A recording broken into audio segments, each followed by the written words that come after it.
Bengal CPM കോൺഗ്രസുമായി സഖ്യമുണ്ടാക്കുന്നത് സംബന്ധിച്ച് CPM കേന്ദ്ര നേതൃത്വത്തിൽ ശക്തമായ ഭിന്നത തുടരുന്നതിനിടെ സഖ്യമുറപ്പിച്ച സംസ്ഥാന ഘടകം കോൺഗ്രസ് കൂട്ടുകെട്ട് മുന്നിൽ കണ്ട സ്ഥാനാർത്ഥി പട്ടിക തയ്യാറാക്കണമെന്ന് സംസ്ഥാന സെക്രട്ടറി സൂര്യകാന്ത് മിശ്ര ജില്ലാ ഘടകങ്ങൾക്ക് നിർദ്ദേശം നൽകി. എന്നാൽ കോൺഗ്രസുമായി ധാരണയുണ്ടാക്കുന്നതിനെ കേന്ദ്ര കമ്മിറ്റിയിൽ ശക്തമായി എതിർക്കാനാണ് പ്രകാശ് കാരാട്ട് വിഭാഗത്തിന്റെ നീക്കം.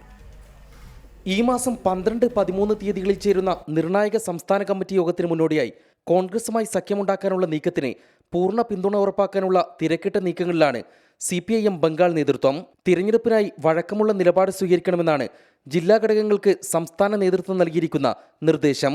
തിരഞ്ഞെടുപ്പ് ഒരുക്കങ്ങൾക്കായി വിളിച്ചു ചേർത്ത ശില്പശാലയിൽ സ്ഥാനാർത്ഥി പട്ടിക തയ്യാറാക്കുമ്പോൾ കോൺഗ്രസുമായി കൈകോർക്കാനുള്ള സാധ്യത മനസ്സിൽ വയ്ക്കണമെന്ന് CPIM സംസ്ഥാന സെക്രട്ടറി സൂര്യകാന്ത് മിശ്ര തിരഞ്ഞെടുപ്പ് ഒരുക്കങ്ങൾ ചർച്ച ചെയ്യാനായി വിളിച്ചെടുത്ത ശില്പശാലയിൽ ആവശ്യപ്പെട്ടു. കോൺഗ്രസിന് ശക്തമായ സ്വാധീനമുള്ള മുർഷിദാബാദ് അടക്കമുള്ള മേഖലകളിൽ ആവശ്യമെങ്കിൽ CPIM സ്ഥാനാർത്ഥികളെ നിർത്തില്ല.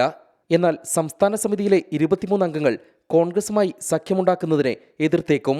കേന്ദ്ര നേതൃത്വത്തിലാകട്ടെ സീതാറാം യെച്ചൂരിക്കൊപ്പമുള്ള നേതാക്കൾ കോൺഗ്രസ് സഖ്യത്തിനായി സമ്മർദ്ദം ശക്തമാക്കുകയാണ്. മമതാ ബാനർജിയെ പുറത്താക്കണമെന്നാവശ്യപ്പെട്ടപ്പോൾ എതിർപ്പുന്നയിക്കാതിരുന്ന നേതാക്കൾ എന്തുകൊണ്ട് കോൺഗ്രസുമായി ചേരുന്നതിനെ എതിർക്കുന്നുവെന്നാണ് ഇവരുടെ ചോദ്യം. പാർട്ടി ലൈനിന് വിരുദ്ധമായി കോൺഗ്രസുമായി കൂട്ടുചേരാൻ അനുവദിക്കില്ലെന്ന് പ്രകാശ് കാരാട്ട് വിഭാഗം വ്യക്തമാക്കിയതോടെ 17-ാം തീയതി ആരംഭിക്കുന്ന കേന്ദ്ര കമ്മിറ്റിയിൽ വൻ പൊട്ടിത്തെറിക്കാണ് സാധ്യത. റിപ്പോർട്ടർ, ദില്ലി.